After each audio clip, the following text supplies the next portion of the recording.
ဒါကတော့ကဘာပေါ်ကအကြီးဆုံးရေခဲတွင်းကြီးတွေကတစ်ခုပဲဖြစ်ပါတယ်။သူတို့အနေနဲ့ဒီရေခဲတွေကိုဘာအတွက်အသုံးပြုကြမယ်လို့ထင်ပါသလဲ။ဒါကတော့တရုတ်နိုင်ငံက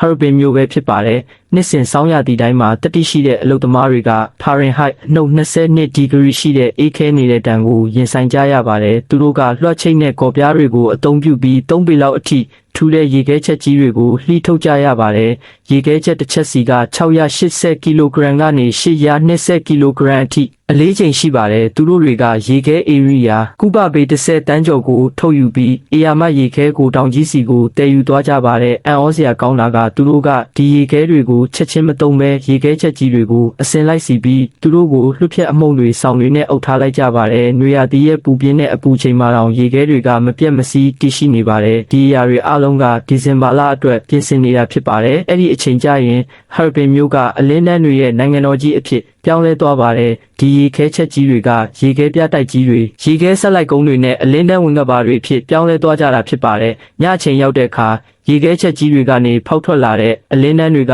မြို့တစ်မြို့လုံးကိုလင်းထိန်တောက်ပြောင်စေပါတယ်။ရေခဲမုန်တိုင်းဆက်လန်းတွေကစိတ်ကူးရင်မြို့တော်ကြီးကလက်တွေ့အဖြစ်ပြောင်းလဲသွားသလိုပါပဲ။ဟာဘင်မြို့သူမြို့သားတွေအတွက်ကတော့ရေခဲနဲ့နှင်းပွဲတော်ကအရန်ကိုအရေးပါတဲ့ပွဲတော်တစ်ခုဖြစ်ပါတယ်။မိတ်ဆွေတို့အနေနဲ့ရောအခွင့်အရေးသာရခဲ့မယ်ဆိုရင်ဒီအေးခဲနေတဲ့ရေခဲမြို့တော်ကြီးကိုကိုယ်တိုင်တွားရောက်ကြည့်ရှုခြင်းပါသလားဒီဗီဒီယိုလေးကိုကြိုက်နှစ်သက်တယ်ဆိုရင်တော့ကျွန်တော်တို့ရဲ့ Creative Studio လေးကို Like and Follow လုပ်ခဲ့ပေးကြပါဦးနော်